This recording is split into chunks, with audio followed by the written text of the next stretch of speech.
Welcome to the Women's Money Wisdom Podcast. I'm Melissa Joy, a certified financial planner and the founder of Pearl Planning. My goal is to help you streamline and organize your finances, navigate big money decisions with confidence, and be strategic in order to grow your wealth. As a woman, you work hard for your money, and I'm here to help you make the most of it. Now, let's get into the show. Just a quick note before we dive in. The information that we share is meant to educate and inspire, not serve as personalized financial advice. Everyone's situation is unique, so be sure to consult with your own financial professional for guidance that fits your life. And just so you know, the opinions shared in this podcast are my own and those of my guest, and they don't necessarily represent those of any organizations that I'm affiliated with. For more important disclosures, please go to our webpage at pearlplan.com. Now, let's get started. Welcome back to the Women's Money Wisdom Podcast. I'm thrilled today to be joined by a creator, someone who's making a new space, a new community. And it's all about space for moms, but I think this episode really covers identity. It covers some of the tough choices that we make as individuals and families throughout a lifetime. And just an interesting new idea in a nonprofit format. So we're going to talk a little bit about the nuts and bolts of that as well. Ariel Wan is a community building and marketing professional for nearly 20 years.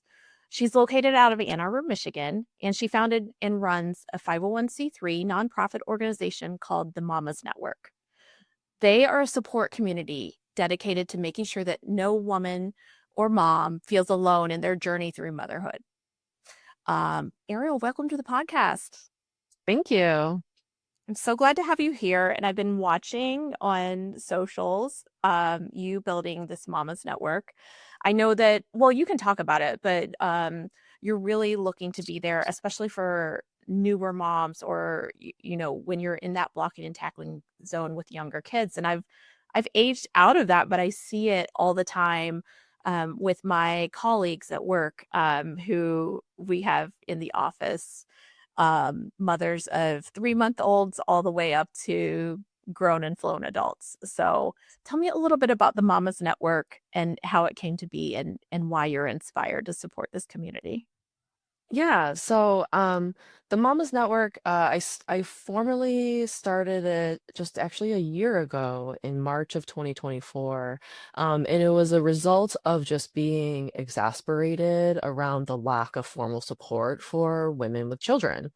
Um, I used to attend an in-person mom support group that unfortunately, because of COVID, and funding declines, it stayed virtual and they were not able to bring it back in person because their primary focus is on all of the other issues and problems that women face.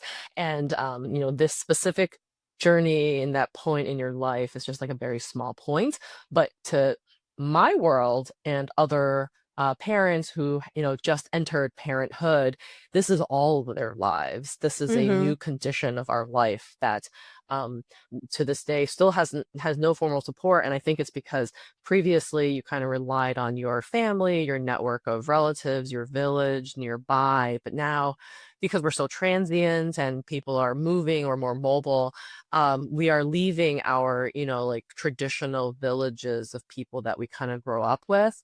And now we are kind of isolated and alone. And I think COVID really enhanced that.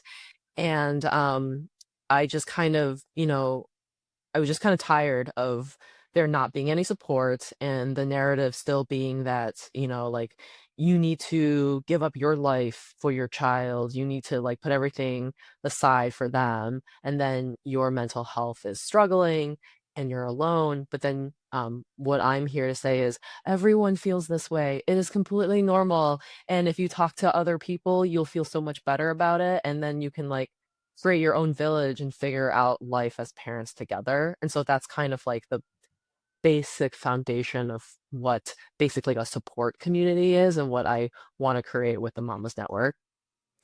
That loneliness, a couple of things come to mind. One, I remember being a working mom of young kids dropping off at the beginning of daycare, and I had a commute at the time when my kids were um, before school daycare age of an hour. So I really wouldn't be there for the pickup. And I just remember there wasn't that network. Of course, I had friends like, in text chains, but I didn't have the same community that you have if you have time for the moms groups and things like that are kind of set aside for those who are staying home with the kids.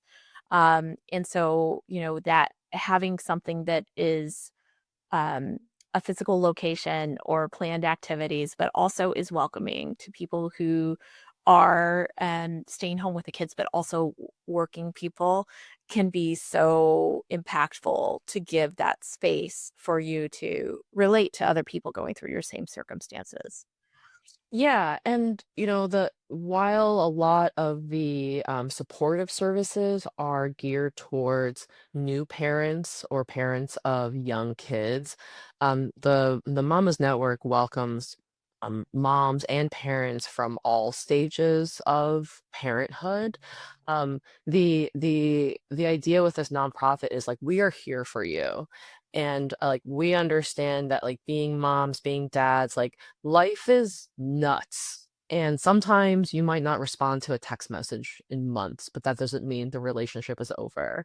Mhm. And we understand that. And so we're just here for you. So when you are free, when you have that time, like know that there is somewhere for you to go, that you will be with good people who will understand life and who you don't have to apologize constantly to because like we all get it. And it's just Mhm. there's something really special to go into like a third space where you walk in and people just like understand and you don't have to like constantly explain yourself or apologize or feel on edge or unease that your kid might be running around and being disruptive because everyone who's there experiences that and everyone's totally chill about it and it just makes you feel so much more comfortable and that makes you more open to sharing and making you more open to new experiences and meeting new people and because the Moms Network is a support community at all of our events, when people walk in, they know that like it's a safe space.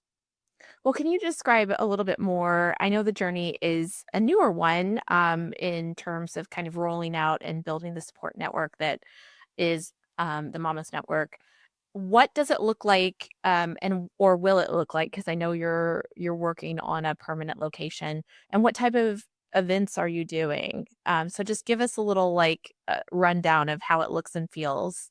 Um, Yeah. So right now, I guess like if you ask me and like well right now I do monthly and weekly events. So we do weekly support groups for moms and babies every Tuesday and Thursday, and then a monthly Saturday one for like the working parents that can't make it during the days. And then monthly, like every month, we do at least one or two all family activities. So, like the moms that we meet for the moms only things, we get to meet their entire family. And all of our family events are designed in a way that the kids can play with some sort of like organized activity, and the adults can like get like a mental load off and know that their kids are playing safe and they're like within eye, like we can see them, but there's only like one door where they can leave and, go in, go out. And so you can actually enjoy your time talking to other parents and, grabbing food, sharing, drinks. It's just a lot of fun. And we do at least one or two of those a month. Right now we do one inside of Holmes campus, so parents can like play ping pong and cornhole, and then the kids get to play with Kiddo Kinetics, who comes in and does like active, like sports activities with them, So and just that's like in as a pause, Holmes campus, for those of you who aren't located in Southeast Michigan, is a really cool, like big open concept brewery and community gathering space that's newer, that has a lot of, well, when it's not winter in Michigan, a room to run around to, but uh, it's just a nice, open, welcoming space. Yeah, yeah, and they recently opened up their like event space. So it's Mm. just like this huge indoor And a space that's warehouse, just yeah. yeah, like a warehouse and just has, like ping pong tables and cornhole and just like, and they do like really random activities in there too. It's just like really fun. So it's just like another really great space. And they are also wanting to be more inclusive to parents with the condition called children. Yes, it's a permanent condition, isn't it? It is a permanent condition. And that's why I was like, we need a support community for this condition. On your website, you describe that this is a third place outside of home and work. Can you talk a little bit?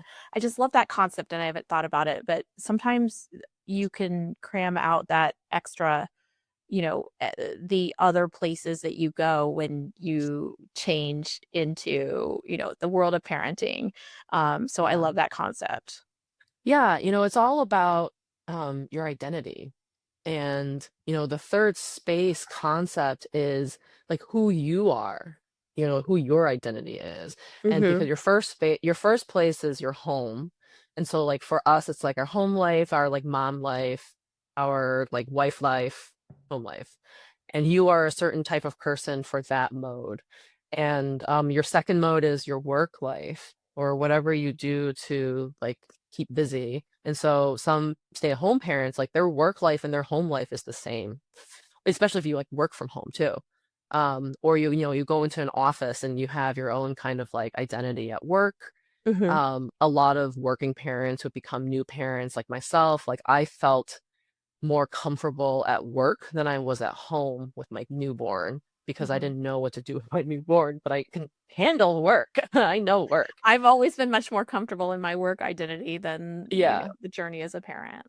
right, right. And so the third space is that like that space for you where you can go and just be yourself, not be mom, not be, director of this, not be responsible for anything else. It's just for you. Mm-hmm. And post COVID, I think that's really eliminated a lot of third spaces or even Mm-hmm. gotten people out of the habit of going to a third space. And so like third spaces traditionally have been, like churches, bars, restaurants, clubs, that kind of space, libraries, wherever you want to go. And when I started the Mamas Network, I, very quickly saw that there are so many great community locations, businesses, spaces. There's so much space, but they're all closed a lot of the times. And it's like, why not make these spaces more open? And just working with local partners, we were able to turn some of these locations into our mama's third spaces. And it becomes like a routine monthly thing so that they look forward to gathering, they look forward to going to this space, and they know that they're going to like meet really great people and have great conversations. I love it. Where are you going next? How are you? So you've kind of collaborated and co-opted with other organizations or companies so that you can create these third spaces, these events.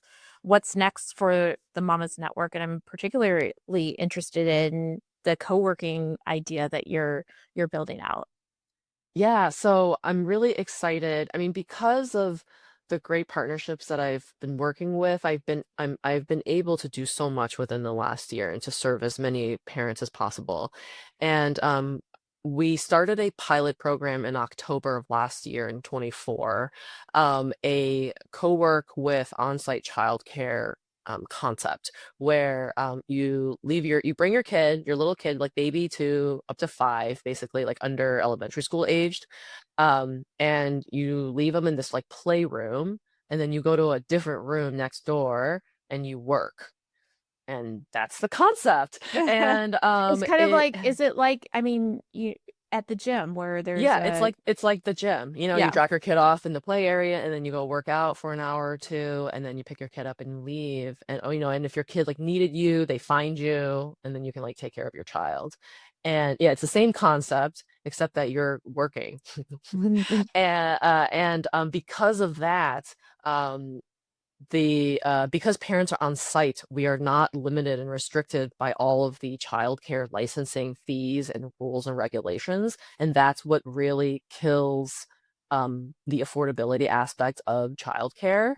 But because the parents are on site and they are there to help take care of their kid when needed, um, we don't need to do that because they're there. And that's how we're able to make it really affordable. So the next step is I've signed a lease and we are moving into a permanent space of our own to offer co-working with childcare full day, full time. So it'll Amazing. be Monday through Friday.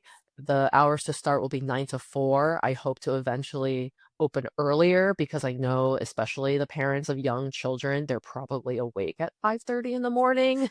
And so they're all looking to like, like if I can get some work done at 6 a.m. or 7 a.m. and be done with my day by like 11 or 1, like that would be wonderful. That would be so flexible and that would be a really great option.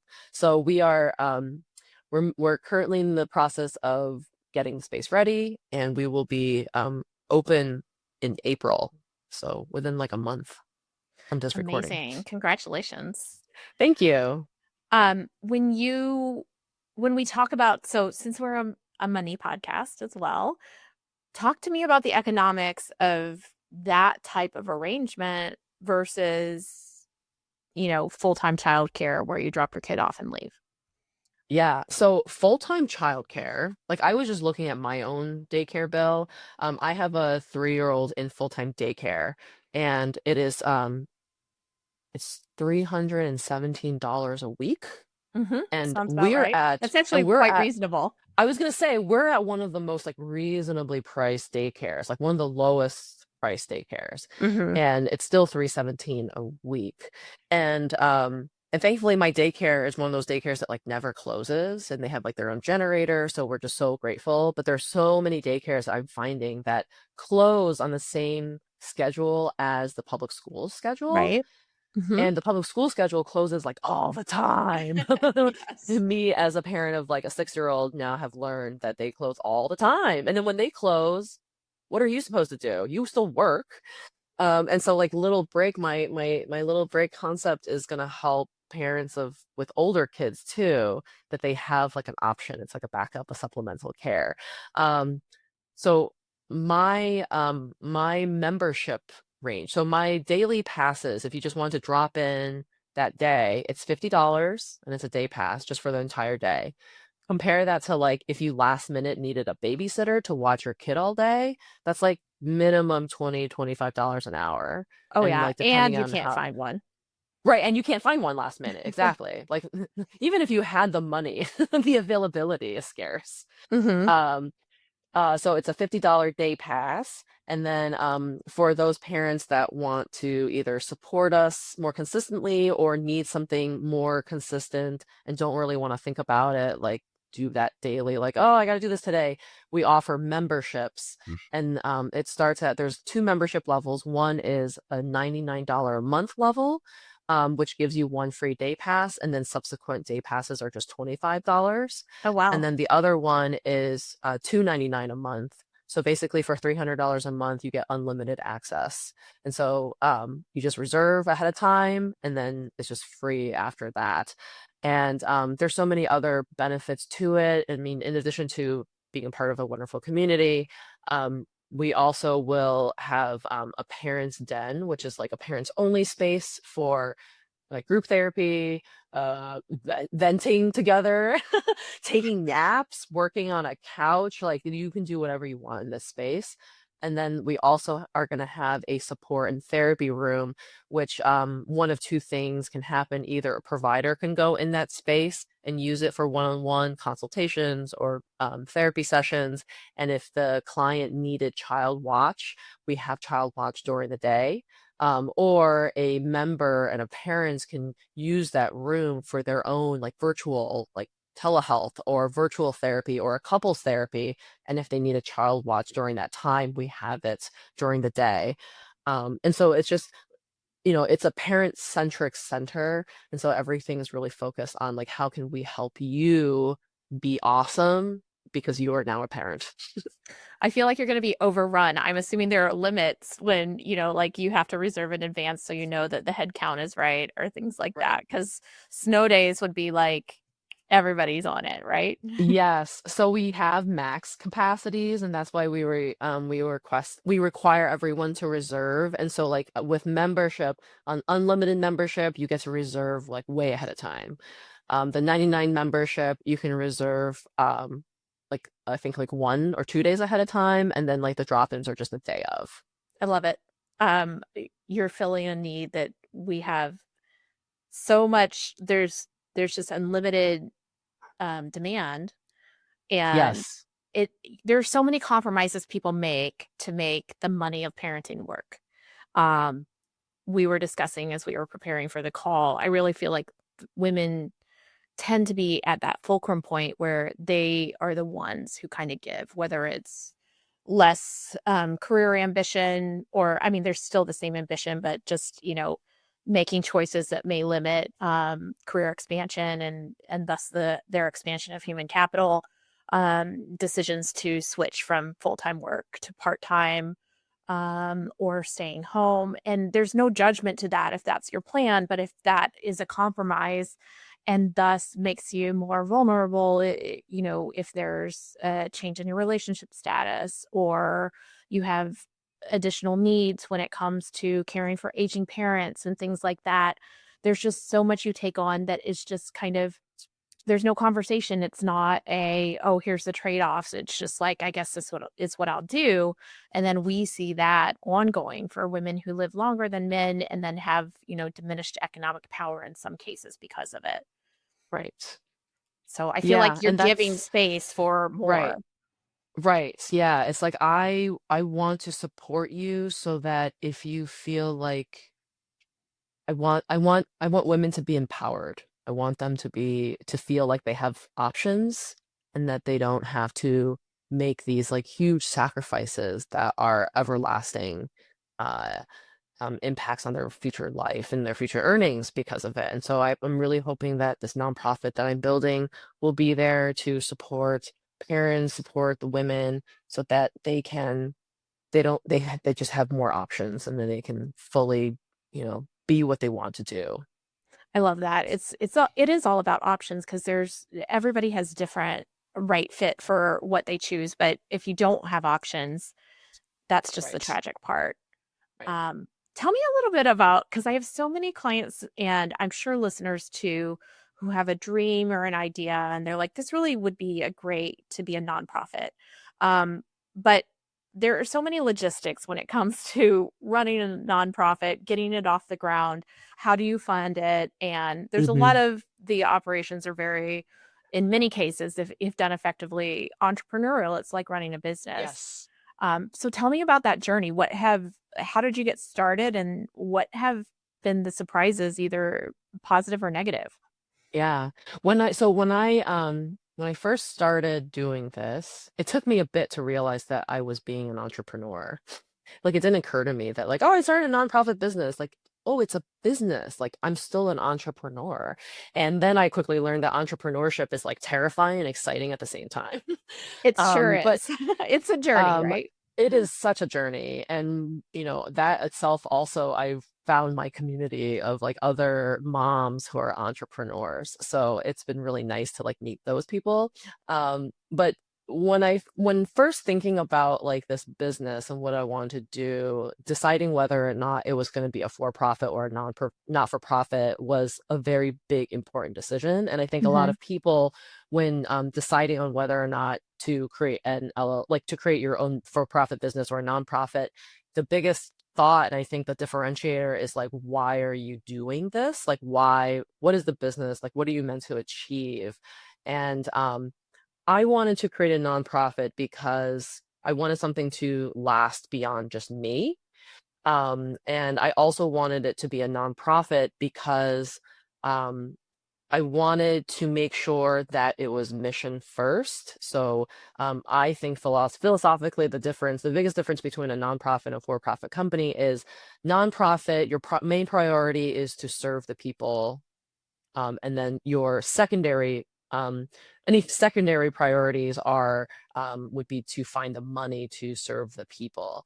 And a for-profit is your primary goal is to make profit, and then your secondary, if you want to, is to like do good and like serve people and like like do good for your community. But those are all secondary. Your first priority is still to make money. Um, and I like the nonprofit philosophy where like I need to make money to serve people. And I think like when you start it with that right mindset, we're going to be able to help a lot of people.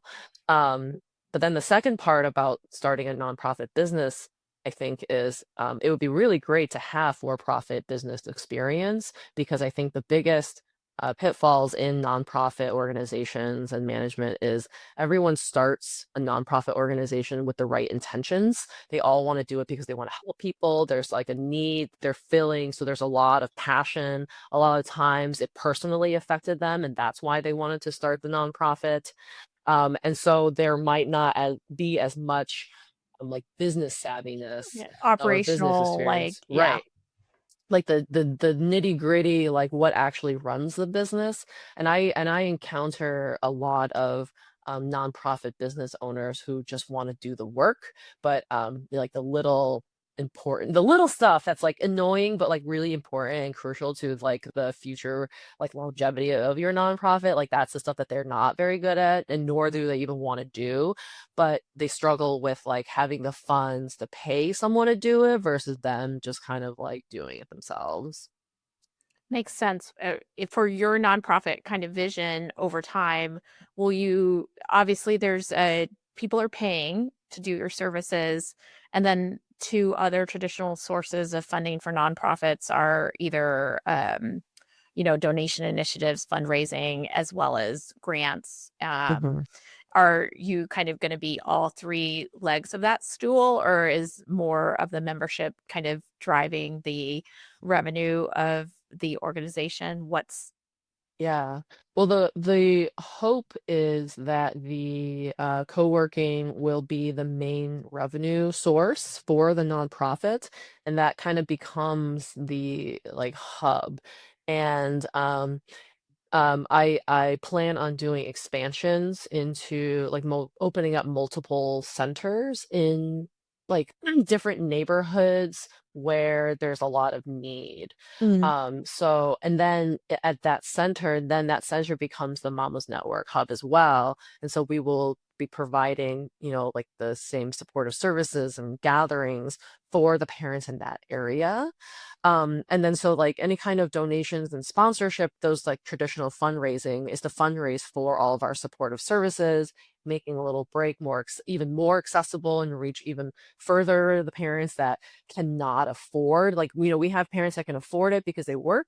We have parents that are part-time, so they know that it's an investment. But then there's also the stay-at-home parents that have a really hard time justifying time for themselves, but they hmm need it as well.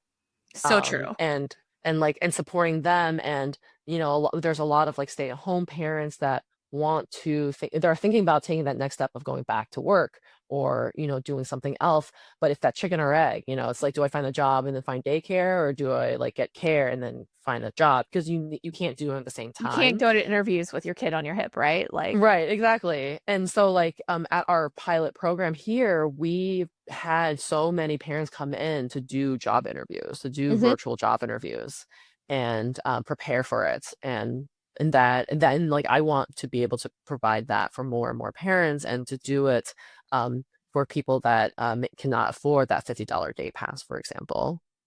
well, kudos for being an integral link in a more healthy, holistic, welcoming community. I also love that you're location based, because I think so many things have, and I'm definitely guilty of this, kind of reverted to virtual, which I think is a blessing in many cases. But there Yes. is something to be said about having that friend that you can meet up for coffee or book group.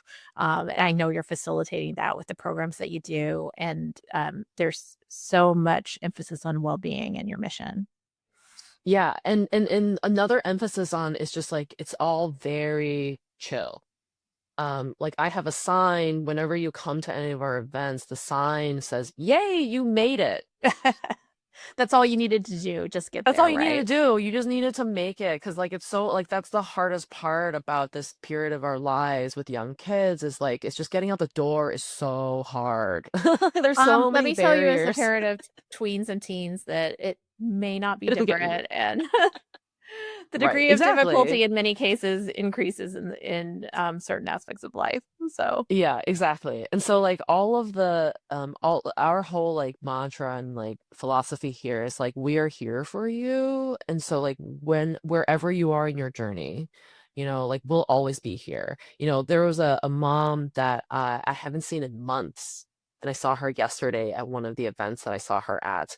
And I was like, "Oh my gosh, I haven't seen you in so long." She was like, "Oh, like I had surgery, I had this came up, that came up. It's just been crazy." And she's like, "But I finally made it." And I'm like, "Yes, you did. yeah, And I'm so glad you're here." that's amazing. And when you have that connection, you can always open that door back if you have that chill Right. existence where it's not like, what have you done for me Yeah. lately? It's more like, I'm so Yeah, excited to see you. exactly. And there's a lot of I think I also see there's a lot of fear from like negative experiences of past relationships where people have just kind of like you've kind of like lost friends because time has passed. Hmm. But in like this journey of like parenthood, like time moves at weird speeds, but like it's just really comforting for these moms and these dads to know that like we'll always be there for you and there'll always be a familiar face and we'll always welcome you in. We're never going to be like, "Oh, we haven't seen you in a while. Like time has passed. You're off the You're out of the list. loop now." Yeah, Yeah. right. Well, and if I could just say, I think one of the messages that I'd like our listeners to hear for whatever stage of life you are in, whatever your identity is, whether you're a parent or not, is investing in yourself has rewards. And it also, in some cases, you may need to have a conversation with a financial professional, with your spouse or partner, with your community to make that investment possible because while you have amazing rates for membership, it still is a cost. But you considering your money to be a resource and knowing that that resource is there not only to pay the bills but also to invest in your own well-being, I think is the modern money concept that it's really important for you to understand, because your well-being is probably the most valuable part of wealth, even more so than what your bottom line is and things like that. Absolutely. Ariel, where can people find you in the Mamas Network, follow along and or, check it out? Yeah, so themamasnetwork.org. You can also follow us on Instagram, which is the Mamas Network _A2. And Facebook and LinkedIn are both the Mamas Network. I love it. So we're so excited to see what's next for the Mamas Network. I know we'll be saying we had a conversation with you way back when as you're expanding and really spreading this message of acceptance and investing back in yourself to more families over time. Yes. Thank Thank you. you.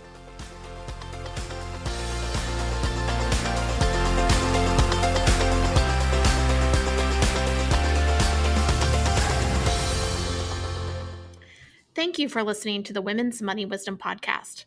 If you found value in this episode, the best way you can support the podcast is to forward an episode to a friend or leave a review.